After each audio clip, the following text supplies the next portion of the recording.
Namaste, this is Sunili welcoming you all to Planet to Soul Astrology, most powerful planet of your chart, or which is the favorable planet in your chart.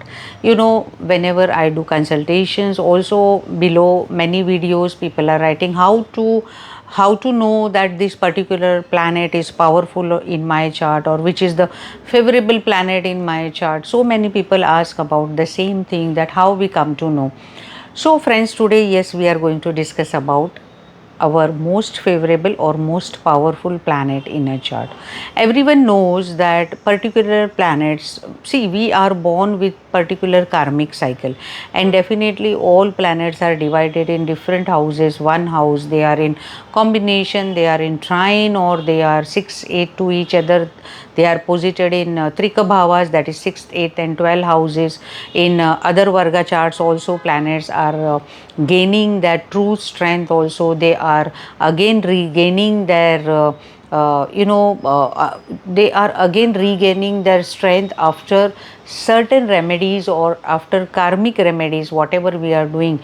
All these things are connected to our most powerful or benefic, or we should say favorable planet in our horoscope. So friends, when we talk about this favorable or powerful planet of our chart, then we all know that ascendant house and ascendant lord comes into action. So wherever your ascendant lord and ascendant nakshatra is posited, if they are posited in a good position to each other, they are posited in a good house. Good house means what? First, fifth and ninth house, and then we consider kendra houses, that is center houses in a horoscope. Then definitely you have to consider that your ascendant lord and the nakshatra lord, both the planets are really favorable planets for you, and you just have to go on worshipping, or you just have to be in a faith that these planets are going to give me good fruits throughout my life. I am talking about throughout. Otherwise, as per Mahadasha, as per Antardasha, you are going to get the fruits. So basically, if you are Gemini ascendant rising, and your ascendant lord becomes Mercury, right? And your rising ascendant nakshatra, say if example it is Punarvasu nakshatra, then comes into action Mercury and Jupiter. So Mercury and Jupiter are neutral to each other, they are not very good friends to each other, but still if they are posited in a Naupancham yoga, that is they are posited in a trine in your horoscope, then you can definitely consider that Mercury and Jupiter are going to give you better fruits. But at the same time, if this Mercury and Jupiter are 6 8 to each other, or they are 212 to each other, then definitely your ascendant lord and rising nakshatras are struggling with each other to give you better fruits. So in this case, you have to try to enhance these planets by worshipping or by chanting the mantras connected to these planets. Then you have to consider your Navmansh D10 chart, so many other things. Second thing, in a chart we have seen that even though exalted planets, debilitated planets, we say that I have exalted planets, but I have seen in endless charts that exalted planets are giving worst fruit in some cases. And I have seen that even though Cancer Jupiter is posited in 5th house of chart, 9th house of chart, but these people are not taking proper education or leaving the education in between. They have progeny issues, they have relationship issues, they have marital bliss issues, so many other things I have seen in those particular charts. Here we can consider that this Jupiter is karmically not giving better fruits to this native. Then you have to see that where is the nakshatra lord if of this Jupiter is lying. If it is a Cancer Jupiter, right, and if it is of Pushya nakshatra, that is the nakshatra which is giving you poshan, which is giving you nutrients, which is a nutritious nakshatra, which is taking care of you. And say for Pisces ascendant, Jupiter becomes ascendant lord, and this Jupiter is going in 5th house of chart in exaltation, then one will say, wow, this Jupiter is in a fantastic position. Yes, in one way this person will be at comfort level throughout life. Maybe he will or she will earn good money or live a good life.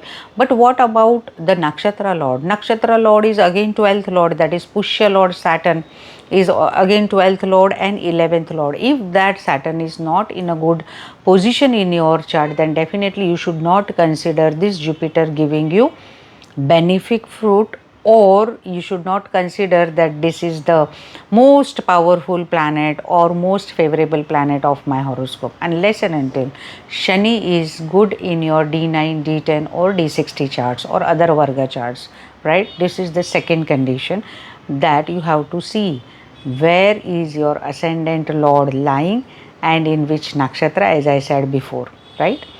Second thing, again one more thing here I would like to say, that if you have exalted planet, like as I said, and in D9 chart it is going in debilitation, then also you should not consider that this is most favorable planet of your chart. Third thing, even though you are assessing functional benefic theory, like for Aries ascendant, Sun becomes your functional benefic planet. For Taurus ascendant, Saturn becomes functional benefic planet, right? For Libra ascendant, then again Saturn becomes your functional benefic planet.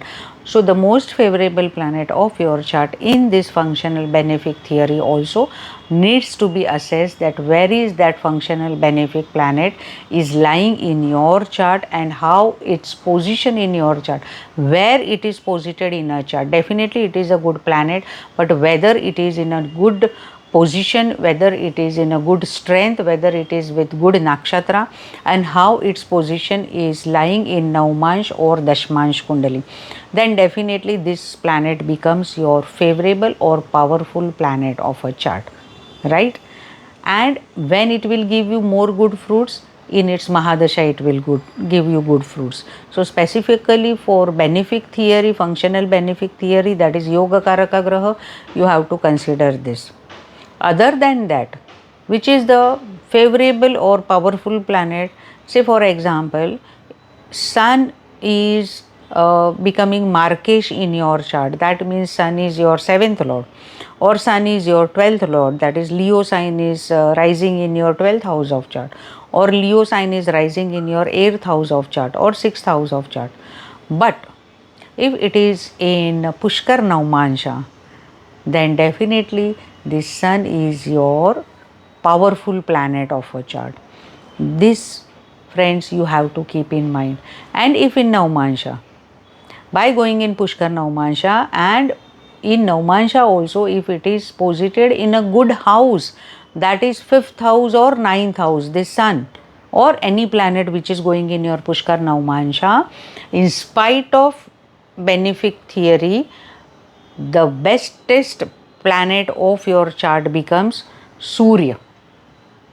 But yes, again you have to see that in your D1 chart, Sun being Markesh or 12th lord, 6th lord, 8th lord or any other lord, whether it is posited with any malefic planet, that is it is going with Rahu or Ketu, then definitely in spite of being this Pushkar Bhag or Pushkar Navmansha planet, in some or other way, wherever this sign is posited, that house related signification, it will give less fruits. But you can consider this planet as your most powerful or favorable planet, right?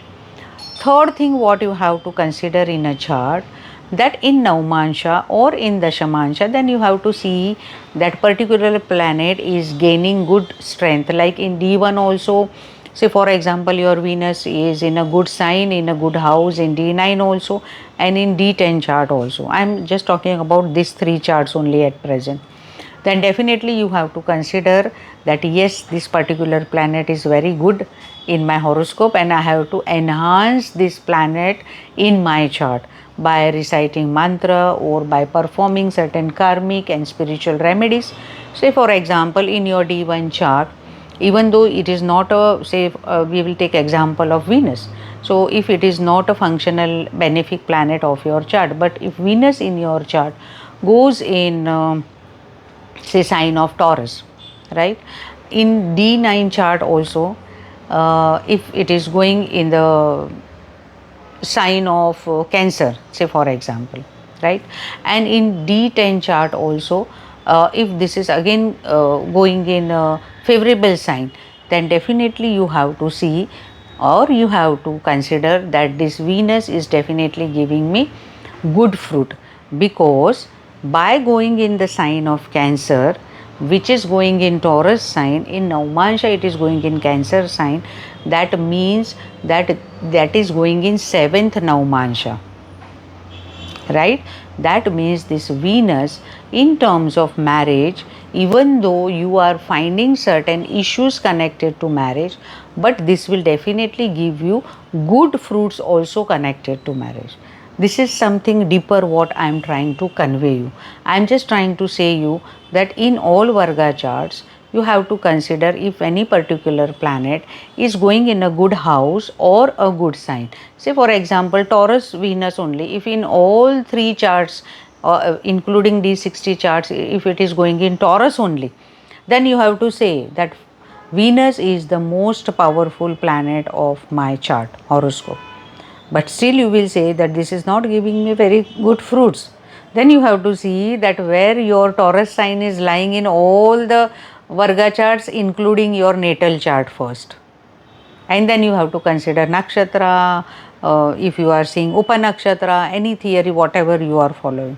So the most powerful and most favorable planet of your horoscope is in front of you, in front of your eyes only. You have to assess your whole story, that in my particular dasha, in my particular planetary antardasha, how was my condition, how I was ruling my life. Yes, definitely, whenever Rahu antardasha or prati antardasha came throughout my life, then all the time I was getting benefic fruit only. That means Rahu is becoming good planet for me, right? If you will say that during Saturn dasha only, or Saturn sub dasha or sub dasha only, I was finding that I was getting stability at particular workplace or something, then definitely Saturn is your favorable planet, or Saturn is your powerful planet of chart. This is how you have to do rectification of your Mahadasha. It is not always that birth time rectification has to take place. It is rectification of your Dasha period also. Then also you come to know that which is most powerful planet of your chart. So this was in short description I tried to convey you. Next time I will come with another new topic. Do not forget to subscribe my channel and hit the like button, and as I always say, sabka mangal ho, may all be blessed. Namaste.